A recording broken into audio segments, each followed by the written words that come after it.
In today's video, I'm going to teach you how to add admin member to ClickUp Workspace. By the end, you'll know exactly where to go and what to click, so you can safely upgrade someone's permissions without confusion. Before we begin, make sure you're signed in to the correct ClickUp account and that you have permission to manage roles in this workspace. Typically, only a workspace owner or an existing admin can promote another member to admin. Start in ClickUp and head to the Workspace overview. If you're browsing through Team Spaces or My Workspace, ensure you're at the top level workspace view, not deep inside a specific space or list. The overview is your high-level hub and is the easiest place to access workspace level settings. Next, select your workspace. You'll usually see the workspace name in the upper area or in the left side navigation.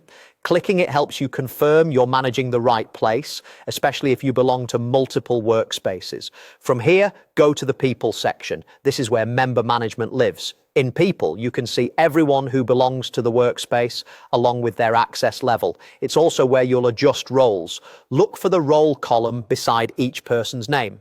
If your team is large, use the search bar to quickly find the person you want to promote. This keeps things efficient and reduces the chance of changing the wrong person's role. When you found the correct person, click their current role label. In most cases, it will say member. Clicking that label opens a small menu with available roles. This menu is contextual, simple, and appears right where you clicked. Now choose admin from the list. As soon as you select admin, ClickUp typically applies the change immediately. You might see a quick confirmation or a visual update that the role has changed. If your plan limits the number of admins, you may be notified that you've reached the limit and need to adjust existing admins first. A quick note on what this change means. Admins can manage people, permissions, and many workspace-wide settings, which can affect billing, integrations, and security.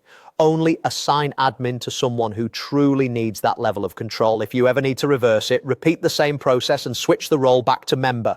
Also, only full members can be admins. Guests can't be promoted directly to admin. Finally, verify the change by confirming the role column now displays admin for that person. That's it. Fast, clear, and effective. Thanks for watching, and feel free to repeat these steps whenever your team's responsibilities evolve.